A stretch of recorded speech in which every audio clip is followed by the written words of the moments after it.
If you are looking for amazing appetizers to make for your family and friends these upcoming holidays, then you are going to love today's video.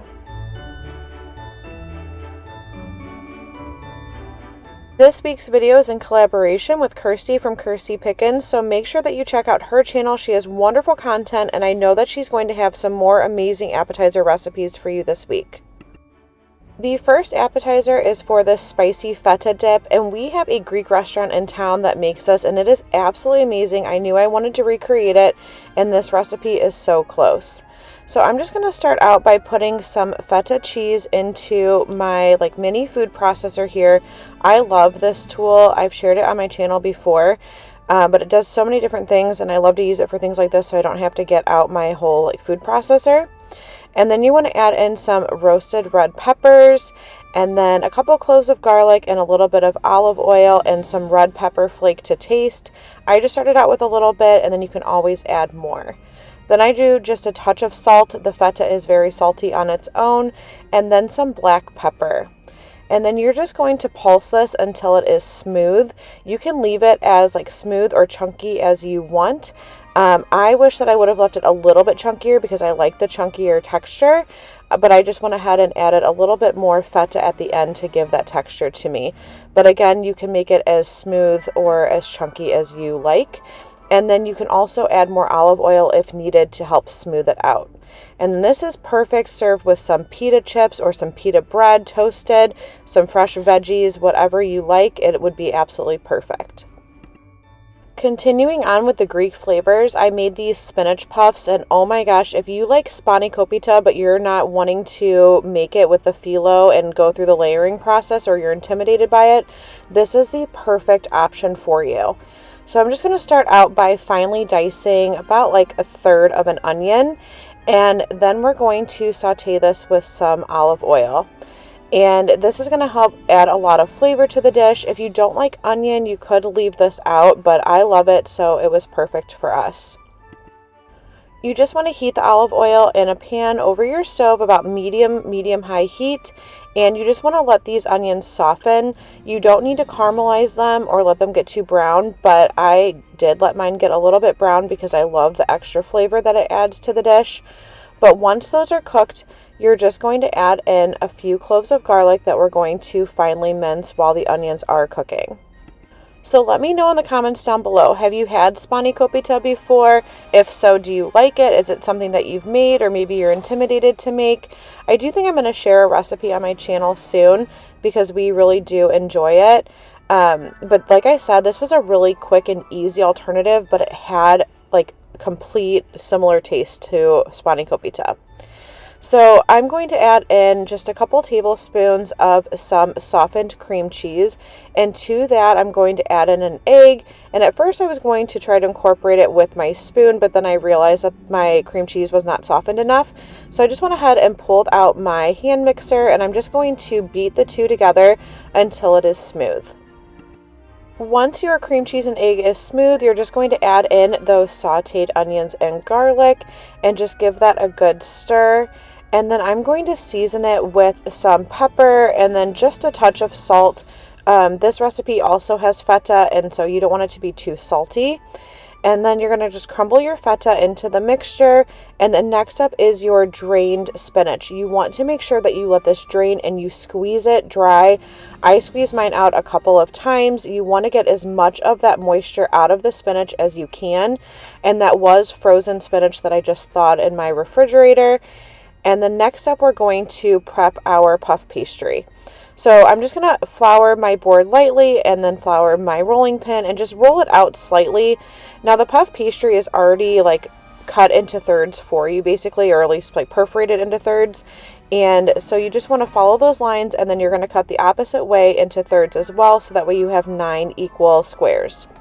Then you're going to add your filling. And you do want to add a good amount here. I wasn't quite sure with the process of folding this up what it was going to look like, but to help assist with folding it up, you just want to beat an egg with a little bit of water to make an egg wash, and then you're going to brush all 4 sides of each square. And then you're going to just take the sides up and pinch them together.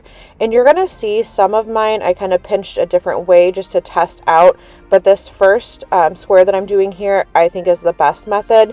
You just want to pull those corners up to the center. And then you can take the little seam sides and pinch those together.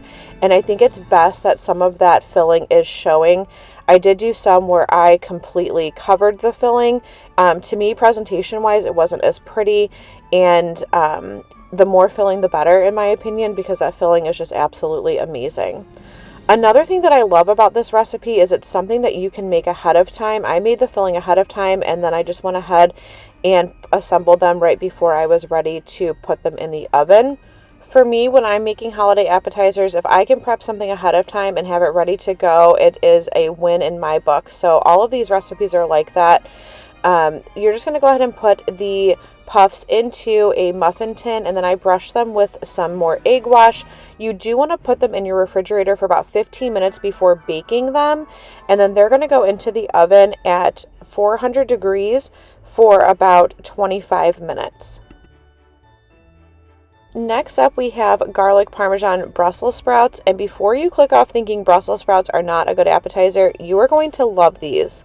So I'm just starting out by cutting off the ends of the Brussels sprouts, and then I cut them in half, and I like to peel off the outermost leaf if it looks like it has like a little bit of brown to it, or if it's a little bit tougher. And then if they are larger Brussels sprouts, I do cut them into quarters. And then once you have that done, I'm just going to go ahead and mince up a few cloves of garlic here and just give that a fine mince.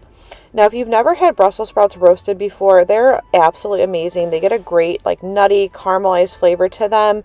They get soft, and then they also get a little bit crispy on the outside. They're just so good. So I'm going to go ahead and put my Brussels sprouts into a bowl, drizzle them with some olive oil, and then I'm going to salt and pepper them generously. They're kind of similar to potatoes in the sense that they can handle a lot of salt. So I'm going to do that generously, and then I'm going to add in the minced garlic and some Parmesan cheese. So I'm just using like the shaky Parmesan cheese, also some Italian seasoning in there. But you can really play with this seasoning. If you want a little kick to it, you could add some red pepper flake. You can season these however you like. And then you're just going to give it a good toss. And once I started stirring it together, I realized that I needed a little bit more olive oil because I wasn't measuring it. But you do want to have enough to where it coats the Brussels sprouts and helps that Parmesan cheese and the seasoning to stick to them. And then after we have everything combined together, you just want to put this onto a parchment lined baking sheet. Now, I never had Brussels sprouts growing up as a kid. My mom always hated them, but I think it's because she never had them roasted. I am telling you, they are so delicious. So once you put them out on your baking sheet, you don't have to do this, but I like to spread them out into a thin layer, and then I will go in and just turn them over so the cut side is down, because I love the caramelization and crust that it gets. The Parmesan cheese forms this beautiful crust, and like I said, they get nicely caramelized that way. So I will take the time to just go through with some clean hands and flip them over. And then all you have to do is bake them at a 400 degree temperature for about 25 to 30 minutes until they're done to your liking. You can let them get as soft and as brown as you like. And those little pieces that look like they might be burned are not. Those are my favorite pieces. It's like the individual leaves that have separated. They are absolutely delicious. But look at that color that you get. And I would serve these with like some toothpicks on the side so your guests can walk by and get the perfect bite. And the next recipe is for stuffed mushrooms. I absolutely love stuffed mushrooms. My sister every year on Thanksgiving makes these delicious stuffed mushrooms that have gorgonzola cheese in them. And I was going to ask her for her recipe, but I was thinking about some guests that might not like the gorgonzola flavor. So I wanted to test out this recipe, and it is absolutely delicious. So you're just going to start out by cleaning your mushrooms, removing the stems from them, and then I'm just going to finely mince up those stems because we are going to saute these and they're going to become part of our filling. So you just want to run your knife back and forth through the mushroom stems just to get a nice fine dice.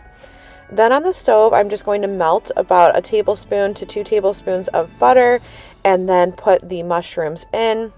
I will have all 4 of these recipes linked in the description box for you. So if you prefer to have exact measurements, you can look at that there.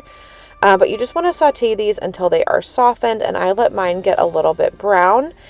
And once they are finished cooking, you're just going to go in with some minced garlic and let that cook for a minute or two until it becomes fragrant. Now this recipe is also one that you can prep ahead of time. You can have your mushrooms stuffed and keep them in the refrigerator until you're ready to bake them in the oven, which is awesome. And then the next thing that you're going to add is some breadcrumbs, and then season with salt and pepper, and then let those breadcrumbs toast in that mixture with the butter on the stove before going on to the next step. So spoiler alert, these mushrooms are also going to cook at 400 degrees. So if you are looking for appetizers that all cook at the same temperature, these 3 are perfect for you. But in my bowl here, I have some cream cheese that I really softened, and to that I'm going to add in some parsley and then some Parmesan cheese. Next up, you're going to throw in your mushroom breadcrumb garlic mixture and just stir all of that well to combine. You will see that I will use the back of my spoon to kind of press the ingredients into the cream cheese, and that works perfectly. So now all you have to do is stuff the mushrooms. I started out by using a spoon here to really press that in there. To me, the best part of this is the filling. So I like to give like a generous amount of the filling to each of the mushrooms. And the mushrooms, as you can see, very much varied in size. So there were a lot of smaller ones and just a few of the larger ones in my package of mushrooms, which was totally fine, but it became easier just to use my fingers to press that filling in there because some of them were so small.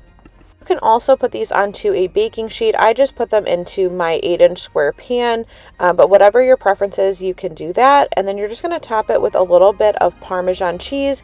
And like I said, this is going to go into the oven at 400 degrees for about 20 minutes until your filling browns and your mushrooms are soft. Make sure that you go check out Kirsty's video. Again, I will have it linked in the description box below. I know she is going to have some amazing recipes for you. Thank you so much for joining me today to see these appetizers. I really hope that you enjoyed seeing them. I hope that you have a wonderful holiday season. And again, if you have not done so already, I would love for you to subscribe to my channel before you go so you don't miss out on any upcoming videos.